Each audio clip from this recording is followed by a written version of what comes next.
Hello friends, आज हम science के वो क्वेश्चन कवर करेंगे जो अभी आपके पटवारी के एग्जाम में जिन टॉपिक से क्वेश्चन पूछे जा रहे हैं उन्हीं टॉपिक्स को हम यहाँ कवर करेंगे। चलिए स्टार्ट करते हैं कि पहला है इंजेक्शन देते समय प्रयुक्त जल किस विधि द्वारा तैयार होता है। तो ये आपके आशवन विधि द्वारा तैयार होता है। ठीक है, इंजेक्शन देते समय आपका जो प्रयुक्त जल किस विधि द्वारा तैयार किया जाता है, तो आपके आशवन विधि द्वारा। जो आपका इंजेक्शन में डिस्टिल वाटर यूज करते हैं वो आशवन विधि द्वारा किया जाता है।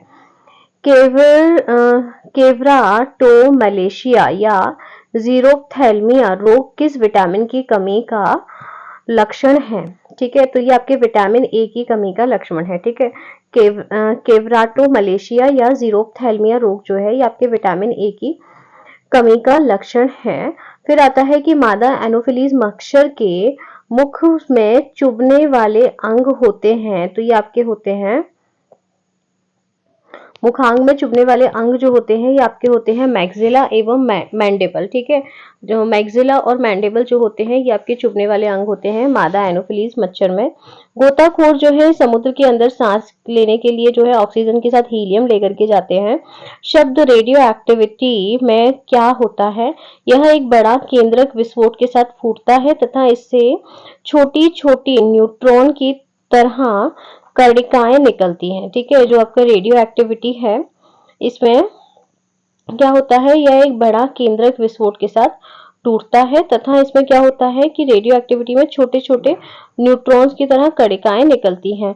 फिर आता है कि ध्वनि की तीक्ष्णता निर्भर करती है ध्वनि की आवृत्ति पर। ध्वनि की जो फ्रीक्वेंसी होती है उस पर उसकी तीक्ष्णता निर्भर करती है। प्रतिध्वनि का कारक होता है ध्वनि तरंगों का परावर्तन। ठीक है, प्रतिध्वनि का कारण क्या होता है, ध्वनि तरंगों का परावर्तन होता है प्रतिध्वनि का कारण। कोशिका के अंदर सूचना प्रवाह होता है आरएनए से। ठीक है, कोशिका के अंदर जो है आपने मैसेज mRNA सुना होगा, मैसेंजर आरएनए, तो यही आरएनए आपके कोशिका के अंदर सूचना के प्रवाह के लिए रिस्पॉन्सिबल होता है। ग्लूकोमा एवं ट्रैकोमा बीमारी दोनों आंखों से संबंधित है। हेनरी की इकाई होती है प्रेकत्व। प्रेकत्व किसकी इकाई है, हेनरी की। प्रेकत्व की इकाई क्या है, हेनरी है। ठीक है, हेनरी किसकी इकाई है, तो प्रेकत्व की इकाई है। टमाटर के फलों का लाल रंग किसके कारण होता है, ये आपके लाइकोपीन के कारण होता है टमाटर के फलों का लाल रंग। संकट अवस्था में हमें प्रतिकूल परिस्थितियों से निपटने के लिए कौन सी ग्रंथि का स्रावण तैयार करता है, तो ये आपके एड्रेनल ग्रंथि होती है जो आपको, इसे इमरजेंसी हार्मोन भी कहा जाता है, लड़ोड़ो हार्मोन भी कहा जाता है, और एड्रेनल हार्मोन निकलता है आपकी एड्रेनल ग्रंथि से।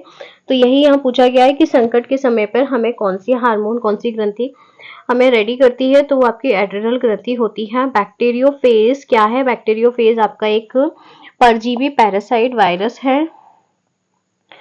बैक्टीरिया का परजीवी वायरस है बैक्टीरियोफेज वायरस। फिर आता है कि डीएनए संश्लेषण का प्रतिपादन किसने किया था, तो ये आपके कार्नबर्ग ने किया था। डीएनए संश्लेषण का प्रतिपादन किसने किया था, आपके कार्नबर्ग ने किया था। विटामिन ई का रासायनिक नाम होता है टोकोफेरॉल। रत एक ट्रॉफी, मैंने आपको ट्रिक बताई थी सारे विटामिन याद करने के लिए। क्लोरीन, ब्रोमीन और आयोडीन किस परिवार के तत्व हैं, ये आपके हैलोजन परिवार के तत्व हैं। क्लोरीन, ब्रोमीन और आयोडीन किसके तत्व हैं, हैलोजन परिवार के तत्व हैं। इनमें -1 इनका चार्ज रहता है। इनके बाहर इलेक्ट्रॉन में कितने 7 इलेक्ट्रॉन्स होते हैं, एक कम पड़ता है, इसलिए ये एक को क्या करते हैं, ले लेते हैं, इसलिए ये -1 हो जाते हैं। Cl-1, फ्लोरीन -1, ये सब।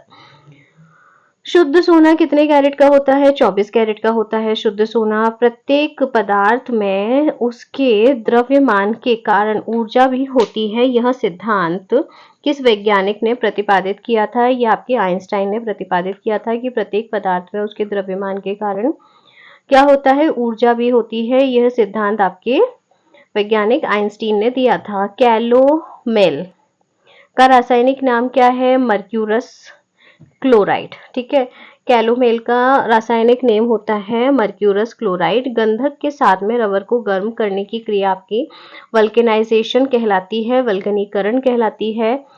फिर आता है कि वायु में ध्वनि का वेग किस अवस्था में बढ़ जाता है, तो ये आर्द्रता की अवस्था में जो वायु में ध्वनि का वेग है वो बढ़ जाता है, क्योंकि आप सबको पता होगा कि साउंड को मीडियम चाहिए होता है, ट्रैवल करने के लिए ध्वनि को माध्यम चाहिए होता है। तो वायु में अगर आर्द्रता बढ़ेगी तो वायु जो है आपकी उतनी ज़्यादा हल्की नहीं रहेगी, तो हम जो एक साउंड के लिए एक अच्छे मीडियम का काम करने लगेगी। आंसू में कौन सा एंजाइम होता है? तो आंसू में आपका लाइसोजाइम एंजाइम होता है। ठीक है, आंसू में कौन सा एंजाइम होता है? लाइसोजाइम एंजाइम आंसू में होता है। कमरे में रखे रेफ्रिजरेटर का दरवाजा खोलने से कमरे का ताप क्या होता है? बढ़ जाता है। कौन से एकमात्र वैज्ञानिक ने भौतिकी में नोबेल पुरस्कार प्राप्त किया था? तो ये आपके सीवी रमन ने भौतिकी में नोबेल अवार्ड प्राप्त किया था। नेक्स्ट आता है कि हीरे रात में क्यों चमकते हैं? हीरा रात में इसलिए चमकता है क्योंकि उसमें चतुष्फलकीय आणविक संरचना होती है, इसलिए हीरा जो है आपका चमकता है। तालाबों और कृत्रिम जलाशयों में मत्स्य प्रजनन प्रक्रिया क्या कहलाती है? ये आपकी पिसीकल्चर कहलाती है। तालाबों और आर्टिफिशियल जो आपके पॉन्ड्स होते हैं, इनमें मत्स्य प्रजनन की प्रक्रिया जो होती है आपकी ये क्या कहलाती है? पिसीकल्चर कहलाती है। या फिर सिंपली आप ऐसे भी याद कर सकते हो कि पिसीकल्चर क्या होता है। तो पिसीकल्चर आपकी मत्स्य प्रजनन की क्रिया होती है। विद्युत ऊर्जा मापने के लिए उपयोग की जाने वाला मीटर क्या होता है? तो वो आपका होता है किलोवाट आवर मीटर। ठीक है, विद्युत ऊर्जा मापने के लिए किलोवाट आवर मीटर यूज किया जाता है। किस सेल को संग्राहक सेल कहते हैं? द्वितीयक सेल को, सेकेंडरी सेल को संग्राहक सेल कहते हैं। किस पदार्थ के प्रतिरोध का ताप गुणांक लगभग 0 होता है? तो ये आपके सिल्वर का होता है। ताप प्रतिरोध 0 होता है, इसीलिए सिल्वर जो होता है आपका बेस्ट कंडक्टर होता है, क्योंकि उसका रेजिस्टेंस कितना होता है? 0 होता है। दिव्य मत करो ये काम प्लीज। मैं बैटरी की अवस्था ज्ञात की जाती है वोल्ट मीटर से। ठीक है, बैटरी की जो अवस्था है वो कैसे ज्ञात की जाती है? वो वोल्ट मीटर से ज्ञात की जाती है। किस पदार्थ के प्रतिरोध का ताप गुणांक लगभग 0 होता है? तो आपके सिल्वर का होता है। बता चुकी हूँ बैटरी की अवस्था कैसे वोल्ट मीटर से पता की जाती है। विश्व का सबसे पुराना खाद्यान्न आपका कौन सा है? हॉट बल्गेर है आपका विश्व का सबसे पुराना खाद्यान्न। फिर है कि हीरे की चमक का कारण क्या है? तो प्रकाश का पूर्ण आंतरिक परावर्तन, टोटल इंटरनल रिफ्रैक्शन जो है ये आपके हीरे की चमक का कारण होता है। फिर आता है कि ऑक्जेनोमीटर से क्या नापा जाता है? तो ऑक्जेनोमीटर से पौधों का रेखीय वृद्धि नापी जाती है। और जो ऑक्जेनोमीटर होता है इससे पौधों में होने वाली वृद्धि को मेजर किया जाता है। हरा कशिश का रासायनिक सूत्र क्या है? FeSO4.7H2O आपके हरा कशिश का रासायनिक सूत्र होता है। हरे कशिश का रासायनिक सूत्र क्या होता है? FeSO4.H2O। ताप बढ़ने पर अर्धचालकों की चालकता क्या होती है? बढ़ जाती है। ठीक है, सेमीकंडक्टर जो होते हैं इनकी चालकता क्या होती है? बढ़ जाती है अगर टेम्परेचर बढ़ा दिया जाए तो। भारी जल क्या है? भारी जल जो है आपका ड्यूटेरियम ऑक्साइड होता है। D2O को भारी जल कहा जाता है। मनुष्य की श्रव्यता की सीमा है 20 हर्ट्ज से 20,000 हर्ट्ज तक। फैरल का नियम हवा में किस भौतिक कार्य से संबंधित है? तो ये आपकी दिशा से संबंधित है। ठीक है, फैरल का नियम जो है ये आपको क्या बताता है? हवा की दिशा बताता है। रेडियो एक्टिविटा में बीटा किरणें होती हैं ऋणावेशित होती हैं। ठीक है, बीटा कणें जो होती हैं ये ऋणावेशित होती हैं। हेपेटाइटिस बी वायरस किस प्रमुख रोग के लिए जिम्मेदार है? ये आपके पीलिया के लिए होता है हेपेटाइटिस बी वायरस। और इससे हेपेटाइटिस डिसीज भी होती है जो आपके किस में होती है? लीवर में होती है। विद्युत तीव्रता, क्योंकि हैपा जो है आपके लीवर की ही यूनिट होती है। विद्युत तीव्रता का मात्रक है न्यूट्रॉन या कूलॉम। ठीक है, विद्युत तीव्रता का मात्रक क्या होता है? न्यूट्रॉन या कूलॉम विद्युत तीव्रता का मात्रक होता है। जल के प्रवाह में कौन सा नियम लागू होता है? तो ये आपके बर्नौली का नियम लागू होता है। ठीक है, जल के प्रवाह में कौन सा नियम लागू होता है? तो आपके बर्नौली का नियम जल के प्रवाह में लागू होता है। किसकी कमी के कारण बर्फ पर चलना कठिन होता है? तो ये घर्षण की पर होता है। ठीक है, किसकी कमी के कारण बर्फ पर चलना कठिन होता है? तो घर्षण की कमी के कारण बर्फ पर चलना कठिन होता है। कहाँ रह गए यार आप? हरा कशिश का रासायनिक सूत्र क्या है? FeSO4.7H2O है। ताप बढ़ाने पर अर्धचालकों की चालकता क्या होती है? बढ़ जाती है। ठीक है, ताप बढ़ाने पर अर्धचालकों की चालकता क्या होती है? बढ़ जाती है। भारी जल क्या होता है? D2O होता है, ड्यूटेरियम ऑक्साइड होता है। मनुष्य की श्रवण क्षमता कितनी है? 20 से 220,000 हर्ट्ज है। फेरल का नियम हवा के किस भौतिक कार्य से संबंधित है? तो ये आपके दिशा से संबंधित है, फेरल का नियम। रेडियो एक्टिविता में बीटा किरणें होती हैं, तो ये आपकी होती हैं ऋणावेशित।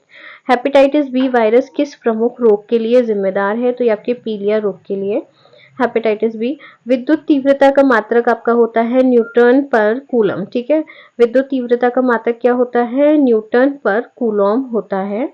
जल के प्रवाह में कौन सा नियम लागू होता है? तो ये आपके बर्नौली का नियम होता है जल के प्रवाह में लागू। किसकी कमी के कारण बर्फ पर चलना कठिन है? फ्रिक्शन की कमी के कारण। किस बकरी को विश्व में दूध की रानी कहा जाता है? मिल्क क्वीन ऑफ वर्ल्ड के नाम से आपकी सानेन बकरी को कहा जाता है। दूध की रानी है आपकी सानेन बकरी। जूल सेकंड किसका मात्रक है? तो ये आपके शक्ति का, पावर का मात्रक है जूल सेकंड। जूल सेकंड किसका मात्रक है? शक्ति का या पावर का मात्रक है। बिजली के बल्ब में फिलामेंट से कांच तक ऊष्मा किस विधि से संचालित होती है? तो ये आपकी विकिरण से होती है। ठीक है, बिजली के बल्ब में फिलामेंट से कांच तक ऊष्मा आपकी विकिरण से संचालित होती है। पीतल बनाने के लिए तांबे में जिंक धातु अपमिश्रित की जाती है। ठीक है, पीतल बनाने के लिए तांबे में कौन सी धातु मिश्रित की जाती है? जिंक धातु। शाकनाशी ऐसे रासायनिक द्रव्य हैं जो डैश का नियंत्रण करते हैं, तो ये अपतरण का नियंत्रण करते हैं। ठीक है, शाकनाशी ऐसे रासायनिक क्या है? द्रव्य हैं जो किसका नियंत्रण करते हैं? ये अपतरण का नियंत्रण करते हैं। नेत्र रोग का चिकित्सक है ऑप्थेल्मोलॉजिस्ट। ऑप्थेल्मोलॉजिस्ट होता है नेत्र रोग का चिकित्सक। इलेक्ट्रोस्कोप ऐसी युक्ति है जो आवेश के परिणाम को निश्चित करने के लिए है। ठीक है, इलेक्ट्रोस्कोप कैसी युक्ति है? जो आवेश के परिणाम को निश्चित करने के लिए होती है इलेक्ट्रोस्कोप। फिर आता है अगला,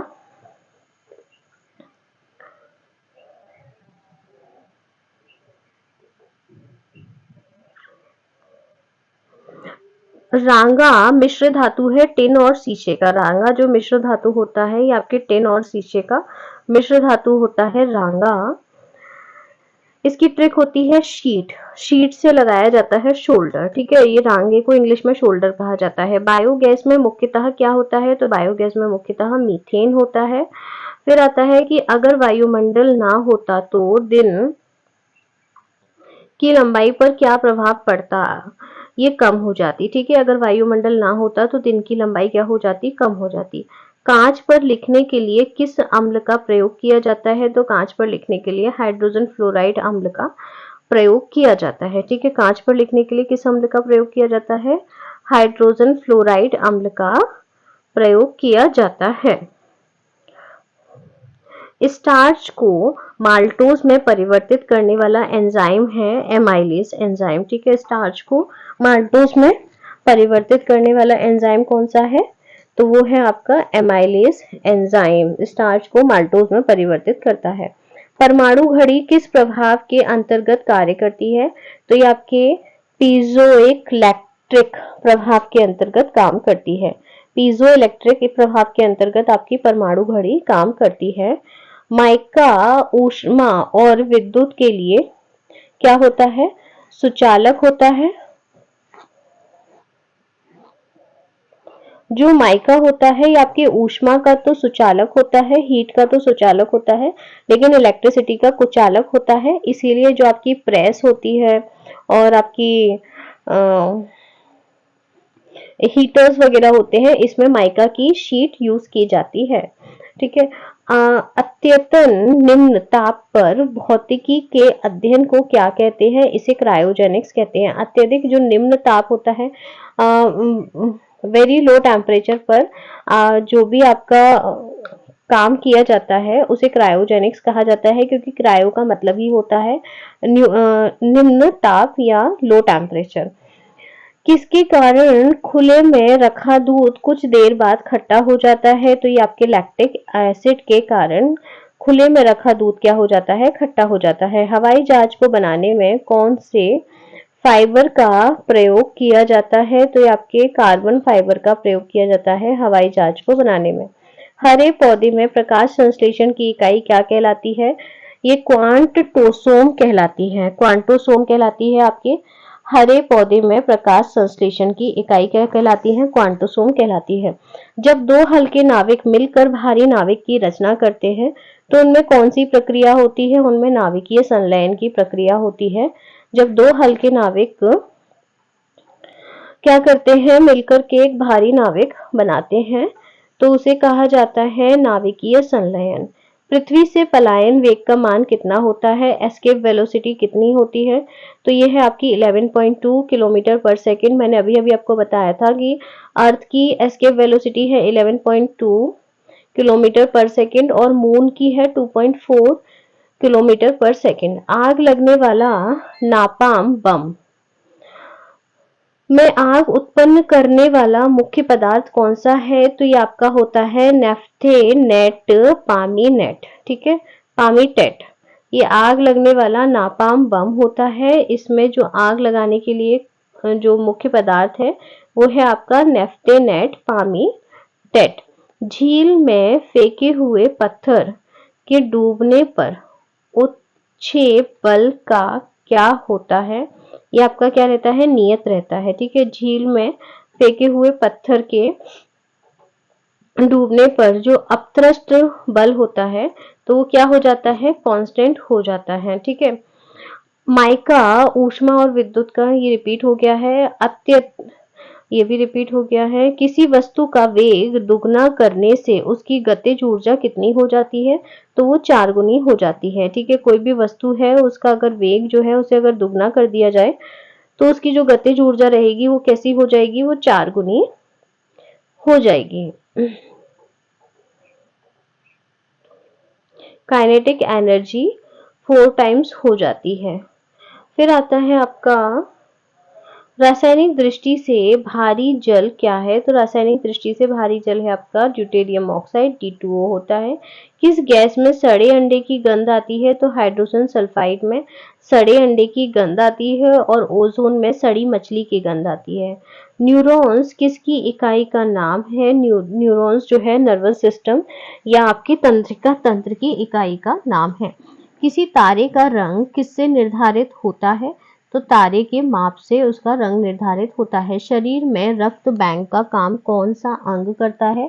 तो तिल्ली या स्प्लीन जो है ये आपके शरीर में रक्त बैंक का काम करता है। जल में प्रकाश का वेग कितना होता है? तो जल में प्रकाश का वेग जो है आपका कितना होता है? ये आपका होता है 2,25,000 mm पर सेकेंड होता है जल में प्रकाश का वेग। ठीक है फ्रेंड्स, अभी हम इतना ही करेंगे। नेक्स्ट वीडियो में मैं आपको इसके आगे का पार्ट कवर करवा दूंगी। ठीक है, ये सारे क्वेश्चन रट लीजिएगा ताकि आपका जब आगे का पार्ट आए तो आपको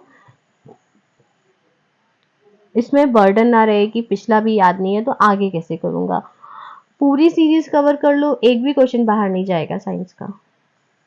लाइक कर देना, शेयर कर देना, सब्सक्राइब कर देना। Thank you so much.